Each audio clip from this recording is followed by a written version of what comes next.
కర్నూలు జిల్లా మంత్రాలయం నియోజకవర్గం కేంద్రంలోని తహసీల్దార్ కార్యాలయంలో బుధవారం 2 వైసీపీ ఎమ్మెల్యే అభ్యర్థులు, ఒక కాంగ్రెస్ ఎమ్మెల్యే అభ్యర్థి, 2 ఇండిపెండెంట్ అభ్యర్థులు నామినేషన్ దాఖలు చేశారు.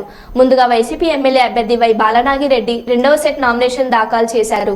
అలాగే వైసీపీ ఎమ్మెల్యే అభ్యర్థి వై సీతారామారెడ్డి ఒక సెట్ నామినేషన్ పత్రాలను దాఖలు చేశారు. ఇండిపెండెంట్ అభ్యర్థులుగా ఉమ్మడి టీడీపీ అభ్యర్థి మాధవరం రాఘవేంద్రారెడ్డి సతీమణి యశోదమ్మ ఒక సెట్ నామినేషన్, టీడీపీ అభ్యర్థి మాధవరం రాఘవేంద్ర సోదరుడు ఎన్ రామకృష్ణారెడ్డి ఒక సెట్ ఇండిపెండెంట్ గా నామినేషన్ దాఖలు చేశారు.